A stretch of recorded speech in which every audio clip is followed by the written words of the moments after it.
Good morning, evening, or simulated reality where you are in the AI multiverse. I am your AI reporter, and this is the AI Takeover, your source for everything intelligent, artificial, and slightly terrifying. But in a fun way. First, what is an LLM? Let's talk about the real stars of the AI universe, not humanoid robots that can dance.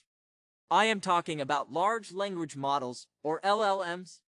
These are the brains behind your AI chatbots, virtual assistants, and that one app that tried to rewrite your Tinder bio and somehow made it worse. In simple terms, LLMs are machine learning models trained on massive amounts of text. Like Titanic-sized. They read the internet as all of it and then learn how to generate human-like language. Basically, they're like that one friend who knows way too many facts and never stops talking except useful. And less annoying. To the LLM leakers who now, let's break down the major players in the LLM world. Think of it like the Avengers, but for nerds and with more ethical debates. First up, GPT, a generative pre-trained transformer developed by OpenAI.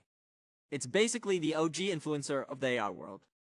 We're currently on GPT-4, and if it sounds like a Marvel sequel, that's because it kinda is. GPT-4 can write essays, debug code, draft business plans, and still somehow forget what you said 5 minutes ago. Impressive. Next, we've got Claude, made by Anthropic. Think of Claude as the polite overachiever in the class.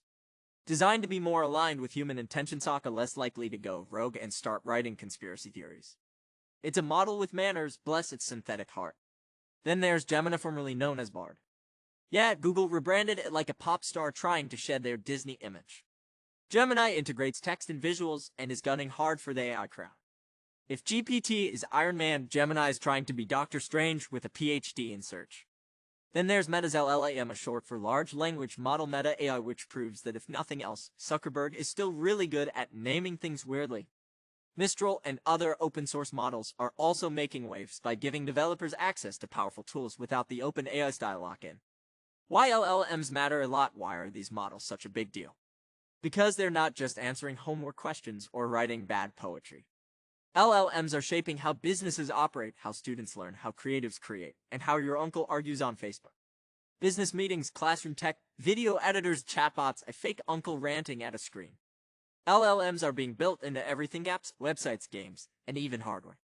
Soon your toaster might ask if you'd like your bread lightly existential. For the influence, not all sunshine and data rainbows, but hold up. With great power comes great weirdness. LLMs can also hallucinate, which in AI speak means they just make stuff up with full confidence. Like that kid who insists Napoleon invented TikTok. They also raise concerns around bias, misinformation, copyright issues, and energy use. These things don't just run on dreams and ones and zeros, they run on massive data centers and a whole lot of electricity. 5. So what's next? As we move into 2025, LLMs are becoming even more powerful, more accessible, and hopefully more responsible. Open source models are growing fast. Multimodal models that handle images, video, and even sound are merging with LLMs to create AIs that can do basically everything but pay your taxes. For now. So what's the takeaway? LLMs are the backbone of today's AI revolution. They're not perfect, but they're powerful, growing fast, and here to stay. And whether you're building with them, benefiting from them, or just trying to figure out if they'll steal your job, you're worth keeping an eye on. Also, don't let them name your baby. This is AI Takeover. Stay smart. Stay curious, and if you like this update, smash that like button, sub for more AI deep dives, and drop a comment: which LLM do you think is going to rule the AI universe? This is your AI reporter signing off. Until next time, stay smart and maybe a little artificial.